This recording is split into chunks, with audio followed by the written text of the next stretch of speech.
Here's a narrative. It's quite long. It's a little long, but it's wide as well. It's just it's written as if it were prose. Saturday, April the 3rd, 2021, anachronism number 3199. It's called New Beginnings in Normalton.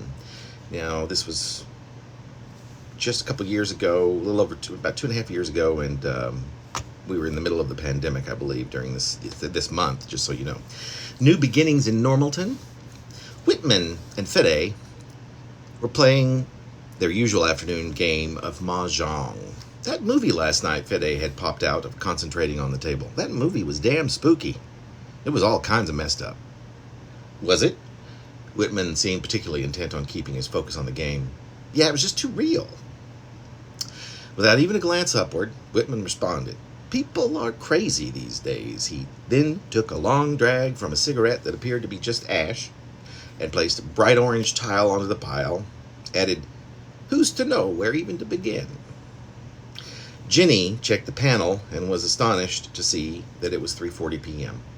She tried to remember why she had left work so early.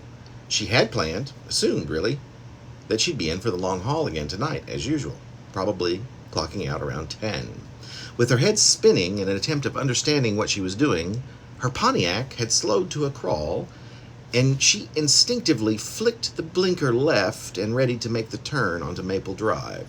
Her small red bricked house sat just a few meters beyond the cul-de-sac at which the short residential road came to an end. And when it finally dawned on her, Ginny had been home only a few short minutes. At first she felt a few prickles of apprehension. Before long she began to feel right ready, awake and aware. Things were definitely not normal here in Normalton. This would not be subtle, of course, she thought. And why should it be? The rows of tulips that ran adjacent to the walkway to her front door, to which every weekend since early February she had gotten down on knees to attend, smothering each plant with love and want, were distinctly ablaze. Nothing else but the tulips were on fire. The afternoon sky was the color of a turnip, and the sun, which could be seen with ease on its perch upon and beyond the purple sky, had sprouted long, garish petals, as if the sun itself were a bloom awaiting its blaze. The purple sun that sprouted 4 long, billowing petals that glow neon green at north, southeast, and west, or noon, 3 p.m., 6 p.m., 9 p.m., and midnight, is now therefore more recognizably a colorful X, or a cross. Appeared, for some reason, violently oversized for something as far away as sky and sun and space. This new celestial sphincter, and by now this should come as no surprise, begins to bellow, a smoothly booming baritone voice coming from what used to be the sun, with language most easily understood by all, speaks now at great length of diminishing returns. A sermon about investments that dry up and wither away is being delivered by this huge and new celestial being to the people of Normalton, to the people of Earth.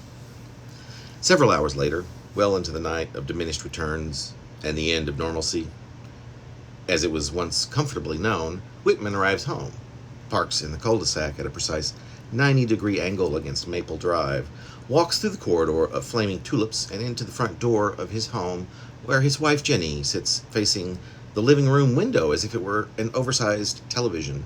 Her jaw is frozen in a dropped position as she applies what appears to be lipstick or perhaps lip balm over the O that her lips make. The stick travels the entire circle of her mouth and then starts over again, her hand rotating in the air between the window and her open face. "Honey," Whitman says, walking toward his wife at an easy pace. "Jen, dear, you've got it on the wrong channel, you silly Willie." Arriving where she is, he helps her from the chair she has unfolded just to sit and watch the spectacle that is unfolded on the front lawn above and beyond. Tucking his shoulder underneath hers, he leads her toward the stairway. "No wonder you're so confused, honey. You're not even watching our show. Let me get it right for you." And then he half carries, half leads her up the stairs, where they each then proceed to remove their respective daywear, pull on their nightwear, and each individually, from their respective side, slip underneath a sheet and comfort her into the big bed, just as they have done most every night for many years.